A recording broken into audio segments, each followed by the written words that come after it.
दोस्तों की हाल चाल जनाब, तुसी वेखते पे हो अपना देश पंजाब टीवी ते मैं तुहाडा मेज़बान मोहम्मद नदीम खरल। सब तो पहले अपने चैनल को करना है सबसक्राइब ते बेल आइकन ते क्लिक करना है एक अच्छी ते बेहतरीन वीडियो दा नोटिफिकेशन हमेशा तरह वीरां मिलता रहे। वीर देखते रहें। अज अल्लाह के खास फजल दे नाल जनाब एक वीरां वास्ते बड़ा सस्ता ते अनमोल तोहफा लेके हाजिर होए हैं। ये साडे कोल चौलस्तानी फ्रिजन दे विच एक क्रॉस गां है। अल्हम्दुलिल्लाह अल्लाह के खास फजल नाल ये जे नायाब हीरे और ये जे थल्लियां वालियां और 25-25 लीटर वाली गावां इंशाअल्लाह ये सस्ते मुल्लां दे विच बहुत घट मिलदियां ने।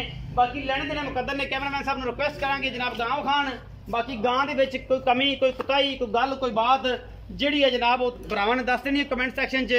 घरेलू गां है अल्हम्दुलिल्लाह घर विच खड़ी है जिहदे विच कोई दो राय नहीं। माशाअल्लाह थब्बे लाई फिरदी है, मेले लाई फिरदी है, फिट बाहर कड्डी फिरदी है। रुग दा सोना थाने प्रिंट बड़ा खूबसूरत है। सिर तो कोनी है एवं अद्धी इंची सिंह है ने। बाकी सुबह तीजा है दूजा है पहला है ये आप मालिक ने सारिया गल्लां कर लेनिया ने। माशाअल्लाह बड़ी असील ते बड़ी शराफ और माशाअल्लाह इंपोर्टेड ते फ्रीज चौलस्तान दा क्रॉस है। मेले लाई फिरदी है कर्मा वाली क्रॉस गां है जी। मैं जनाब सुबह दूजा है या ये पहला है ये आप सारिया गल्लां मालिक नूं पुछणियां ने। मालिक जिहड़ा है वो इंशाअल्लाह आपां नूं तसल्ली करावेगा इस पूरी गलबात दी। ए भाई की नाम तेरा अल्लाह दित्या इन्हूं जरा टोर के विखाई ना परा और सारी गलबात दसी कि इस गांव की गल है की बात है की मामला है। इनू लै जा पूरियां तसलियां कैमरामैन साहब करवाया जे इस गांव दियां इहदे विच कोई दो राय ना होवे। माशाअल्लाह अल्लाह दे फजल नाल एडे एडे हवाने एडे एडे थल्ले वालियां गावां बहुत घट मिलदियां ने इस जनाब मार्केट दे विच। इंशाअल्लाह मुल भी सवाला ते गां भी सवली घर दी गां।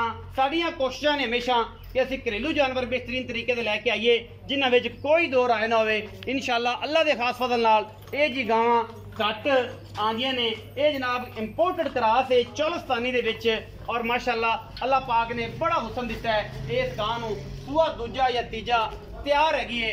गारंटी असीं हर चीज़ दी देंगे थणा दी वाधे घाटे दी थण पास करावांगे। अगर इन्हें 25-26-30 लीटर दुध नहीं ना देना फिर किसे भी नहीं देना क्योंकि अगर इन्हें नहीं दिता तो फिर किसे भी नहीं देना क्योंकि एडे एडे थल्ले वालियां और इंशाल्लाह रेट अज ऐसा मकूल करा देना है वीरां वास्ते कि वीर इनू आप वेखण और दुध 25-26 लीटर चोण और इंशाल्लाह ये गल करन कि यार वाकई नदीम भाई अज माल बड़ा बरीक पूरी है सवाला लियांदा जे ते सुथरा लियांदा जे। बाकी गल्लां सारियां मुकद्दरां नाल मिलदियां ने। आओ जी सोने वीरे। अच्छा अस्सलाम वालेकुम की हाल चाल तबीयत सेहत की नाज है? शौकत भाई शौकत गांव विखाई किनवा सुआ है जी? तीसरा सोना। किन्ने के दिन कट जाए? दिहाड़ी डांगी कटेगी तैयार ही है बस। अच्छा भाई शौकत घर दी गां है व्यापार घर दी दुध पिछले सुबह किन्ना चो है? 25-26 लीटर। इस बारी को सेर वधी घटदी नहीं अल्लाह करूगा वधूगी इंशाल्लाह। अच्छा ये कमजोर आ बाकी तो दुध दिंदी रही दंद दुध पूरे ने दंद आप चेक कर लो हर चीज तसल्ली करा के देगा। सुबह तीजा सुना है जाई डांगी लेंदी है मुहब्बत प्यार वाला भाई शौकत मोल करना जिहदे विच ऐन लाड प्यार होवे ओ गल 3,20,000 मोल लेंदा आखिरी फाइनल नहीं भाई शौकत को प्यार को बराबर होए करना पे यार असि सोच के मोल की सोच विचार करके कोई फिर भी उन्नी भी हो जाएगी अल्लाह खैर करूगा। अल्लाह खैर करूगा कोई भरा आ गया तो मोहब्बत हो जाएगी इस रमजान च। ये जनाब एक टोर के विखाए ना फिर तसल्ली कराइए जी। बाकी गल्लां सारियां कैमरे की निगाह दे विच ने कोई कमी नहीं बरीक पूरी ते थब्बियां दा एडा एडा हवाना माशाअल्लाह इस गां नूं 10 लाख खड़े नूं अल्लाह दे फजल नाल नहीं लगदा और इंशाअल्लाह ये तोहफा है जिड्डी गां है ओडा ही हवाना है और माशाअल्लाह मुल भी बड़ा सौखा ते सवला 3,20,000 डिमांड करते हैं। विच प्यार मुहब्बत भी है। वीडियो अच्छी लगे वीडियो में लाइक शेयर ते कमेंट जरूर करें अपनी राय नाल जरूर आगाह करें। पाकिस्तान जिंदाबाद पाक आर्मी हमेशा जिंदाबाद।